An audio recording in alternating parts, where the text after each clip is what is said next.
Hi. My next piece of technology that I have chosen for this assignment is Edpuzzle. Um, it is new to me. I realize there are several teachers that already know what this is and use it. There is a teacher in my school district who also teaches foods and nutrition, like I do, and she uses this. She records herself and like cooking, like doing a food lab or a demonstration. And the reason this Edpuzzle is different than just like your average recording is because I'm going to show you an example. So this is the website, and my target audience would be my foods and nutrition students, which is 7th and 8th graders. Hopefully it's been a little finicky. I think my computer's having some issues, so hopefully this works this time. But for me, I would go to Edpuzzle and type in foods, and then different videos pop up.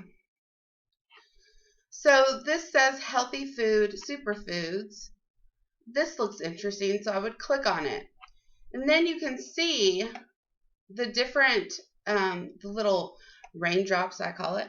That represents a point in time where the video will automatically stop. And then over here on the right, it shows you that there's questions. So you can film yourself. So I would film myself demonstrating a cooking lab, and I would stop it after each moment that I want to ask the students a question. And it's just a way for them to online be able to interact with a video. Whereas I usually have my video demonstration and then they have to ask questions at the end, which is like on a separate thing. But then this makes it so it's all together. Let's see if this video works. You must have heard the term superfood floating around for years now.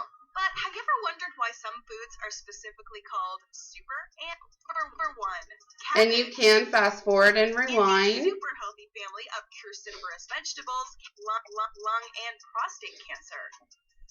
It's also been shown to. So this video is great because it gives lots of information. And then it would stop. And then over here on the right, the question would pop up.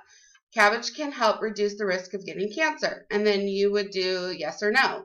And then it would move on for the students.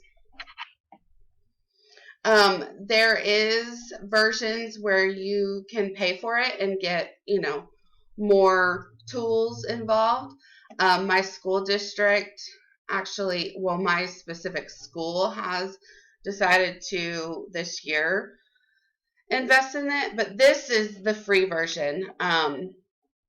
And I'm logged in with my Fort Hays account, so you guys can see the free version.